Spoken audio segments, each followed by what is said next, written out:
우리는 요즘 아브라함의 일대기를 계속해서 살펴보고 있습니다. 아브라함이 어떻게 하나님의 부르심을 받았고 또 아브라함이 어떤 실수를 했고 그럼에도 불구하고 하나님이 아브라함을 어떻게 인정해 주셨는지 우리 살펴보고 있습니다. 아브라함은 하나님의 임재 가운데서 하나님과 늘 교제하며 깊은 관계를 가졌습니다. 그래서 하나님이 아브라함에게 너는 두려워 말라, 나는 너의 방패요, 너는 지극히 큰 상급이라 이렇게 말씀해 주셨습니다. 유유상종이라는 말이 있죠. 티키타카라는 말이 있습니다.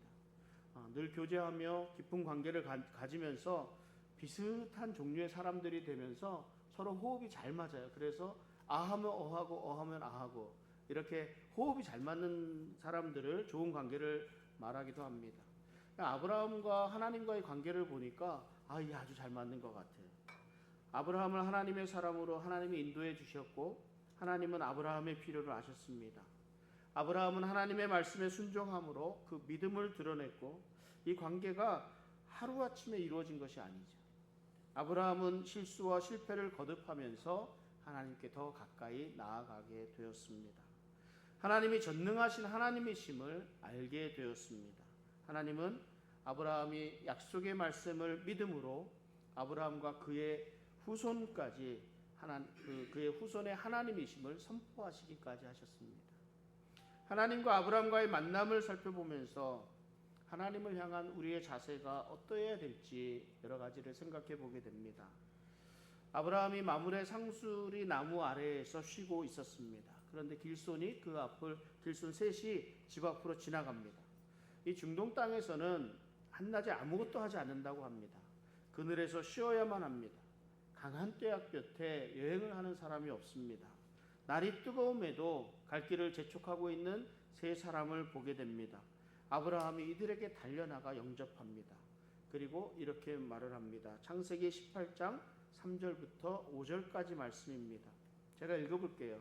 이르되 내 주여 내가 주께 은혜를 입어 싸우면 원하건대 종을 떠나 지나가지 마시옵고 물을 조금 가져오게 하사 당신들의 발을 씻으시고 나무 아래에서 쉬소서. 내가 떡을 조금 가져오리니 당신들의 마음을 상쾌하게 하신 후에 지나가소서. 당신들이 종에게 오셨음이니이다. 그들이 이르되 네 말대로 그리하라. 아브라함이 사라에게 급히 떡을 만들라고 하고 자신은 솥대에게 달려가서 좋은 송아지를 취해서 요리를 만들게 했습니다. 아브라함은 그들이 누군지 알지 못했습니다. 그저 지나가는 나그네들을 정성껏 대접했을 뿐입니다. 저희 교회 이쪽이 남쪽이죠. 저희 교회 남쪽에는 복숭아 나무가 있고요, 대추나무가 있고, 살구나무가 있고, 이런 그 레몬, 오렌지, 무화과, 유시수들이 참 많이 있습니다. 그런데 올해는요, 그 타이머가 좀 고장나서 열매가 맺혀야 될 때 그게 물을 제대로 못 주니까 열매가 제대로 맺지를 못했습니다. 그럼에도 불구하고 간혹 복숭아 몇 개가 열려 있고, 대추도 열리고, 레몬들 조금 맛은 볼 수 있지 않을까 생각이 됩니다. 그런데 언제부턴가 좀 더 익기를 기다리고 복숭아를 놔두고 들어와서 다음날 가보면 복숭아가 사라져 있습니다.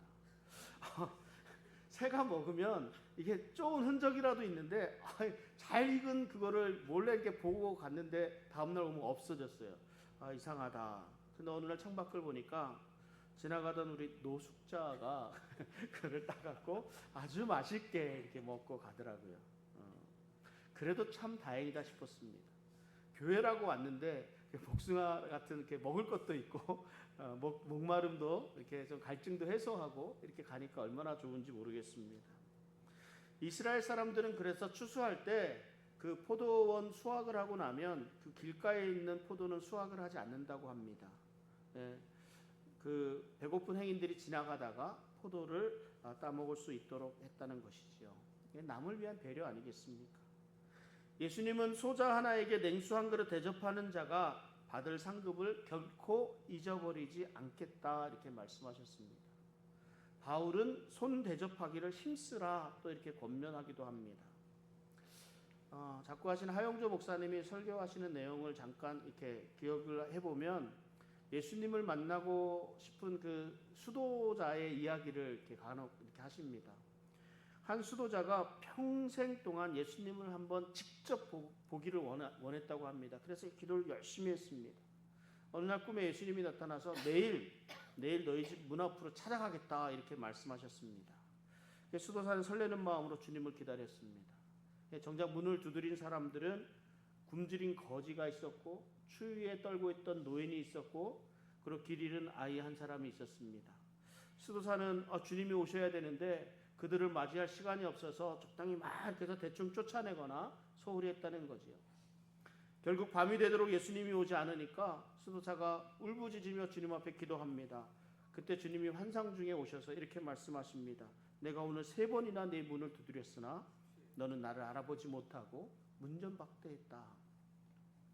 문 밖에 서 있던 초라한 거지가 예수님이었다는 그런 메시지입니다. 지난 주간에 새벽 기도를 마치고 밖을 내다보는데 이 노숙자로 보이는 두 남녀가 손을 맞잡고 손을 탁 잡고 교회 앞으로 이렇게 지나가고 있었습니다. 행색은 초라했지만 대화를 나누는 둘의 모습이 얼마나 행복해 보였는지 모릅니다. 우리 주변에 이와 같은 분들이 참 많이 있습니다. 꼭 노숙자만을 가리키는 것은 아닙니다. 우리의 도움이 필요한 분들이 많이 있습니다. 꼭 도움이 아니더라도 우리 교회에 방문하는 많은 사람들을 정성껏 대접하고자 하는 그런 마음이 있습니다. 곤란한 사람들을 돌아보도록 하는 것은 하나님이 우리에게 주신 마음입니다. 언제든지 손을 대접할 수 있는 마음이 열려 있어야 합니다. 베푼 만큼 갚아주시는 하나님이심을 믿습니다. 이 아브라함은 길에 서 있는 세 사람이 하나님이신 줄 알지 못했습니다. 알지 못하는 가운데 하나님을 영접하고 하나님을 섬기게 되었다는 거죠. 이런 아브라함에게 하나님이 후한 보답을 해 주셨습니다. 예수님이 갈릴리 호숫가에 나가셨어요. 근데 사람들이 많이 몰려들었습니다. 사람들이 많이 몰려들어서 말씀을 전하시려고 하니까 막 운집해 있으니까 말씀을 하기가 어려워서 배를 타고 이렇게 바닷가로 이렇게 나가시기를 원했습니다. 그때 호숫가에는 밤새 고기를 잡았지만 허탕을 친 베드로가 올라와서 그물을 이렇게 씻고 있었습니다. 예수님이 베드로에게 배를 좀 빌려달라 이렇게 말씀하셨습니다. 베드로는 밤새 고기 잡으려 했지만 아무 소용이 없었습니다. 그러니까 짜증도 나 있었을 것이고 허탈하지 않았겠습니까? 피곤했습니다. 그런데 얼굴도 모르는 사람이 배를 빌려달라고 합니다. 그럼에도 불구하고 예수님 말씀에 순종해서 배를 빌려드렸습니다. 예수님이 군중들에게 말씀을 마치고 나서 베드로에게 가서 깊은 곳에 가서 그물을 던져라 말씀하셨습니다. 여러분 아는 사람은 다 알듯이 해가 뜨고 난 이후에는요 한낮에는 물고기를 잡을 수가 없습니다. 물고기들이 다 도망가 있어요. 그럼에도 베드로가 그 말씀에 순종해서 깊은 곳에 가서 그물을 던지니 그물 가득 많은 물고기를 잡을 수 있었습니다. 또 여러분 사르밧 과부 이야기 아시잖아요. 사르밧 지역에 흉년이 들었습니다. 이곳에 살던 과부가 아들과 함께 죽기 전에 마지막으로 떡을 구워서 먹고 죽으리라 그러면서 나뭇가지를 줍고 있었습니다. 이때 하나님의 사자 엘리야가 나타나서 지금 내가 실행하니까 그 떡을 구워서 이렇게 가져오라고 합니다. 여러분 일반적인 사람이라면 내가 먹고 죽으려고 하는 이것까지도 달라고 하느냐 불평했겠지요. 그런데 이 과부는 하나님의 사람인 선지자에게 그 떡을 대접합니다. 사르밧 과부는 흉년 동안에 가루 항아리에 가루가 마르지 않고 기름병에 기름이 넘쳐 흐르는 축복을 받았습니다. 여러분 손을 대접하는데 힘쓰시기 바랍니다. 하나님이 더욱 풍성한 것으로 갚아주시는 줄 믿습니다. 아브라함이 젖과 우유와 송아지 고기를 잘 만들어서 그 고기를 손님들이 먹었습니다.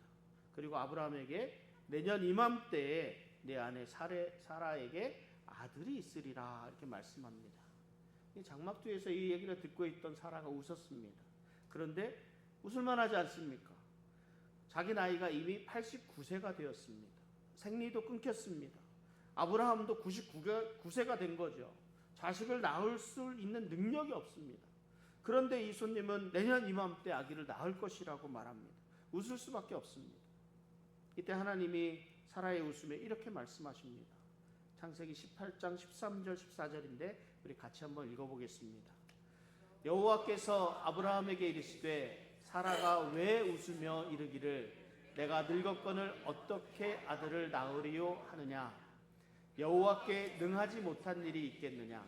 기한이 이를 때에 내가 네게로 돌아오리니 사라에게 아들이 있으리라. 지난주에 우리 지난장을 살펴볼 때 하나님이 아브라함에게 말씀하시면서 무엇라 말씀하셨습니까? 나는 전능한 하나님이라 말씀하셨습니다. 하나님은 전능하십니다. 우리 모두가 다 이렇게 고백합니다. 하나님은 전능하십니다 하고 고백합니다. 그런데 우리는 살아가면서 전능하신 하나님의 능력을 믿지 못하는 삶을 살아가고 있다는 거예요. 그러니까 하나님은 우리에게 묻습니다. 여호와께 능하지 못한 일이 있겠느냐 이렇게 물으시는 거예요. 하나님의 이 말씀이 우리에게 전해주시는 여러 가지 의미가 있습니다. 하나님이 능하지 못하는 일이 있겠느냐. 근데 왜 너는 너 자신의 입장만 생각하고 절망하고 있느냐 이렇게 말씀하시는 거예요. 아브라함과 사라는 늙어서 아기를 갖지 못한다고 생각했습니다. 이 말 자체가 전능하신 하나님을 보는 것이 아니라 자기 생각만 하는 거죠. 자신의 생각만 하고 내 자신을 바라보고 이제는 안 되겠구나 내 스스로 생각하고 있는 거예요. 이때 하나님이 내 자신을 보지 말고 하나님을 전능하신 하나님을 바라보라 이렇게 말씀하시는 겁니다. 또 질책하잖아요. 하나님이 능하지 못한 일이 있겠느냐. 너는 왜 하나님을 바라보지 않느냐. 다시 한번 영안에 대해서 말씀을 드려야 합니다. 너희는 왜 영의 눈을 뜨고 하나님을 보지 못하느냐 이 말입니다. 예수님의 가장 가까웠던 나사로라는 친구가 있었습니다. 나사로가 죽었어요. 예수님이 가서 나사로 무덤 앞에 가서 무덤에 돌을 옮겨 놓으라고 했습니다. 이때 나사로의 누이 마르다가 그러죠. 죽은 지 나흘이나 되었습니다. 그 시체에서는 냄새가 납니다. 그러면서 예수님 말씀을 거절합니다. 마르다는 지금 내 지식, 내 상황, 내 경험만으로 생각을 하는 거예요. 예수님이 무엇을 행하실지 알지 못하는 거죠. 마태복음에 또 이런 이야기가 있습니다. 마태복음 14장 28절부터 30절까지인데 베드로가 대답하여 이르되 주여 만일 주님이시거든 나를 명하사 물 위로 오라 하소서 하니 오라 하시니 베드로가 배에서 내려 물 위로 걸어서 예수께로 가되 바람을 보고 무서워 빠져가는지라 소리질러 이르되 주여 나를 구원하소서 하니 베드로의 눈이 주님을 향해 있을 때에는 물 위를 걷는 일, 사람이 물 위를 걷는 일, 이 불가능한 일이 가능해졌습니다. 베드로는 인간의 몸으로 물 위를 걸을 수 있었습니다. 그러나 그 눈이 풍랑을 향해 갔을 때, 바람을 향했을 때 베드로의 몸은 물 밑으로 빠져가고 말았습니다. 여러분, 우리 전능하신 하나님을 믿음으로 날마다 기적을 경험하며 살아가는 우리 성도님의 삶들이 되시기를 바랍니다. 하나님이 또 물으셔요. 하나님이 능하지 못한 일이 있겠느냐? 왜 너는 네 자신의 해결할 수 없는 문제들을 가지고 하나님 앞에 나오지 않느냐? 이렇게 여러분들에게 묻고 계십니다. 무슨 말이에요? 기도하라는 말이잖아요. 간절히 구하라는 말씀입니다. 구하고 찾고 두드리라는 말씀입니다. 우리에게는 불가능할 것 같은 문제, 그렇지만 우리에게는 길이 보이지 않지만 하나님이 능하지 못할 일이 없다고 말씀하십니다. 하나님이 전능하신 하나님이십니다. 아브라함이 부지 중에 하나님과 하나님의 사람들을 대접했습니다. 하나님이 아브라함에게 나타나신 것은 이들에게 이미 주신 약속의 말씀이 이루어질 때가 되었음을 알게 하시기 위함이었습니다. 아브라함의 자손이 뭇별과 같이 셀 수 없을 정도로 많을 것이라고 약속해 주신 지 25년 만에 이루어지게 되는 겁니다. 놀라운 일입니다. 그리고 아브라함과 사라에게 확신을 심어주신 하나님이 또 놀라운 일을 아브라함에게 알려주십니다. 18장 17절 말씀입니다. 여호와께서 이르시되 내가 하려는 것을 아브라함에게 숨기겠느냐. 하나님은 아브라함을 친구와 같이 여기십니다. 하나님의 하시고자 하는 일을 어떻게 아브라함에게 숨기겠느냐 말씀하십니다. 이사야서 41장 8절에 보면 그러나 나의 종 너 이스라엘아 내가 택한 야곱아 나의 벗 아브라함의 자손아 말씀합니다. 야고보서 2장 23절에 이에 성경에 이른바 아브라함이 하나님을 믿으니 이것을 의로 여기셨다는 말씀이 이루어졌고 그는 하나님의 벗이라 칭함을 받았나니. 하나님은 아브라함을 벗이라고 여기셨어요. 그래서 하나님은 아브라함을 강한 나라가 되고 천하 만민이 그로 말미암아 복을 받게 하셨습니다. 하나님이 아브라함을 통해서 하나님의 법도를 지키고 하나님의 의, 하나님의 뜻대로 살아가는 그런 하나님의 백성들을 내보내 주셨습니다. 하나님이 택하셨습니다. 이 아브라함에게 하나님이 하시는 일, 하나님의 뜻하신 바를 알도록 하셨다는 거예요. 이것이 하나님의 자녀인 우리 성도들의 특권이라는 것을 우리는 알아야 합니다.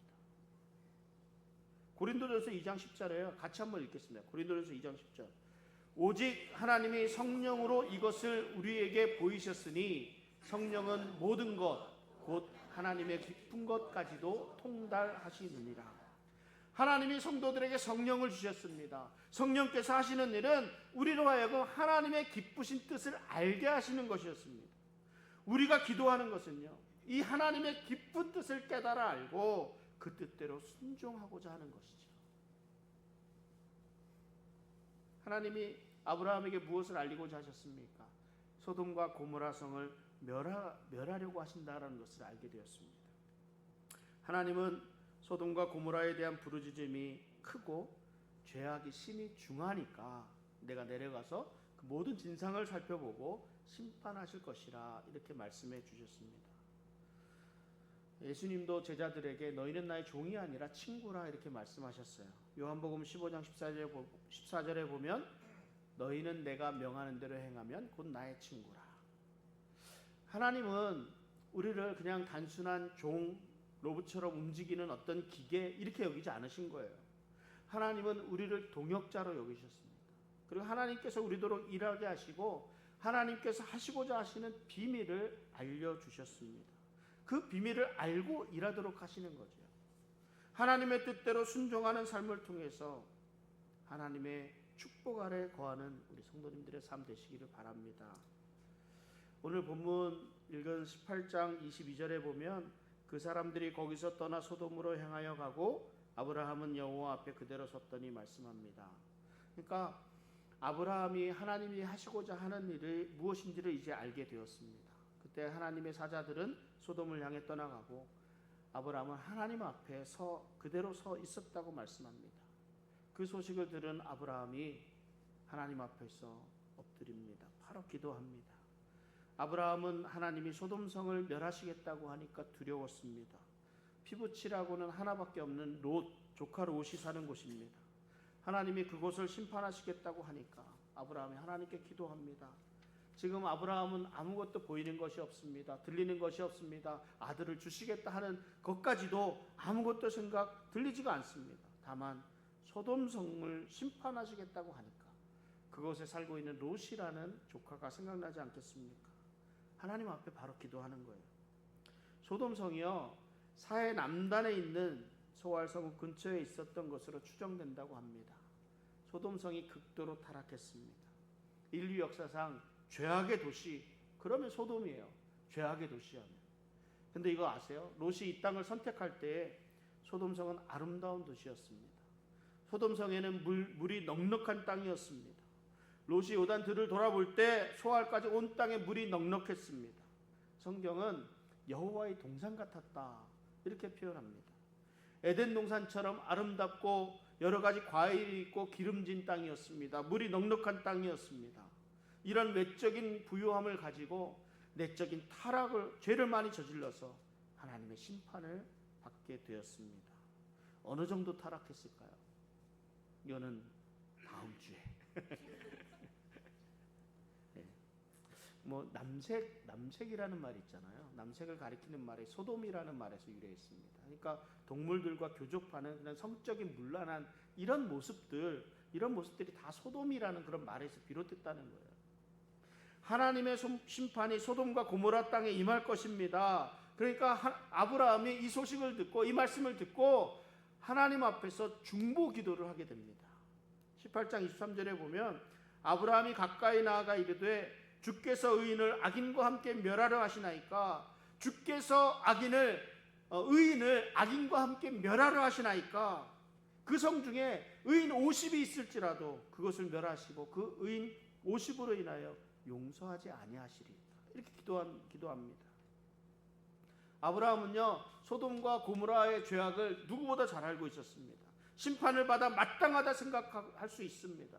그럼에도 불구하고 그들의 영혼을 위해 간절히 중보 기도하고 있습니다.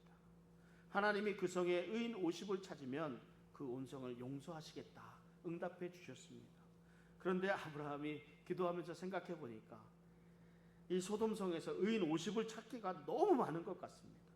그래서 의인의 숫자를 줄여갑니다. 의인 50에서 45인으로, 45인에서 40인으로, 40인에서 30인으로, 30인에서 20인으로, 20인에서 10명까지 줄여달라고 기도합니다. 이 놀랍지 않습니까? 이렇게 아브라함의 간절함이요, 얼굴에 철판을 깔고 하는 거예요. 50명에서 45명, 이게 50명에서 10명까지 줄어들지 않았습니까? 아무리 생각해봐도 소돔성에서 의인 10명을 찾을 수가 없습니다.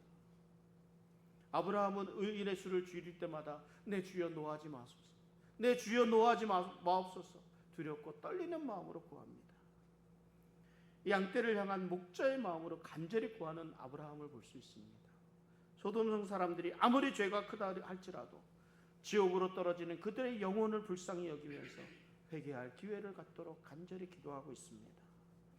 50명의 의인에서 10명의 의인까지 내려갈 때까지 간절히 기도합니다. 아마도 사랑하는 조카가 그곳에 있으니까 더 간절하지 않았을까 생각이 됩니다. 그런데 하나님이 아브라함의 이 중보 기도를 들어주신 거죠. 아브라함이 의인을 찾을 수 없어서 숫자를 계속 줄여가면서 간절히 간구했는데 의인 10명을 못 찾아서 멸망할 수밖에 없었습니다. 그럼에도 불구하고 조카 롯을 사랑하는 아브라함의 마음도 읽어주셨습니다. 창세기 19장 29절에 보니까 하나님이 그 지역의 성을 멸하실 때, 곧 롯이 거주하는 성을 엎으실 때에 하나님이 아브라함을 생각하사 롯을 그 엎으시는 중에서 내보내셨더라. 아브라함의 중보 기도로 롯과 그의 가족이 하나님의 심판에서 벗어날 수 있었습니다. 이 아브라함의 기도가 없었더라면 롯은 불과 유황으로 타는 심판에서 구원받을 수 없었을 것입니다. 말씀을 정리합니다. 오늘 아브라함이 자신도 알지 못하는 중에 길손을 대접하다 보니까 하나님과 하나님의 사자들을 대접하게 되었습니다. 아브라함이 하나님을 대접하는 모습을 성경이 자세하게 설명을 하고 있습니다. 아브라함이 마물의 상수리 나무 아래에 앉아 있습니다. 사람 셋이 장막 맞은편에 서 있는 것을 보고 아브라함이 가서 엎드려 절합니다. 그리고 이들을 대접하기 위해 달려가서 급하게 요리를 하고 이 아브라함이 준비한 요리를 가지고 나무 아래 진설하고 모셔 섰다고 이렇게 말씀합니다. 이들이 떠나며 배웅을 나가는데 이때 아브라함이 하나님 앞에 섭니다. 하나님이 소돔과 고모라 성의 심판에 대해 말씀을 하시고 하나님께 이때 아브라함이 하나님께 가까이 나아갑니다. 그리고 중보기도 합니다. 주께서 의인을 악인과 함께 멸하려 하시나이까. 우리 손을 대접하는 아브라함의 모습을 봅니다. 부지 중에 손을 대접하니 하나님의 사람들이었습니다. 정성껏 하나님의 사람들을 대접하고 나니 하나님이 아브라함에게 축복하시고 내년에 아들을 얻을 것이라 말씀해 주셨습니다. 하나님이 아브라함을 벗으로 여기십니다. 아브라함 또한 하나님을 두려워하는 마음으로 하나님의 말씀에 순종하는 삶을 살았습니다. 하나님이 소돔을 심판하시겠다 하는 말씀을 듣고 하나님 앞에서 아브라함이 중보 기도합니다. 제가 말씀을 마치면서 아브라함이 소돔을 위해 하나님 앞에 중보 기도하는 모습을 생각해 봅니다. 중보 기도, 이 다른 사람들을 위해 구하는 기도에 하나님이 더 확실하게 응답해 주십니다. 아브라함이 하나님께 기도할 때의 모습은 오늘 우리가 기도할 때 어떠한 태도로 하나님 앞에 임해야 하는가를 잘 말씀해 주고 있습니다. 겸손한 자세로 임하는 것을 봅니다. 아브라함은 하나님 앞에서 하나님 가까이에서 기도하는데 하나님이 아브라함을 벗이라 여길 정도였습니다. 그럼에도 불구하고 아브라함은 두렵고 떨리는 마음, 경외하는 마음을 잃지 않았습니다. 티끌과 같은 나라도 감히 주께 고하나이다. 주여 노하지 마옵소서. 내 주여 노하지 마옵소서. 이번만 말하니이다. 간절함을 가지고 겸손한 마음으로 기도합니다. 아브라함은 자기의 의를 주장하지 않았습니다. 다만 하나님으로부터 긍휼히 여기심을 구했습니다. 아브라함은 하나님 앞에 두렵고 떨리는 마음으로 하나님 온전히 하나님의 의만 구했습니다. 양떼를 위한 목자의 심정으로 간절히 구합니다. 소돔 성의 그런 불쌍한 영혼들을 불쌍히 여기면서 다시 한번 기회를 달라고 간절히 구합니다. 조카 롯을 생각하면서 더 간절히 기도했습니다. 의인 50명에서 의인 10명에 이르기까지 필사적으로 숫자를 내려가면서 기도했던 이것은 롯을 구해내고자 하는 그 간절함이 더 크지 않았겠습니까?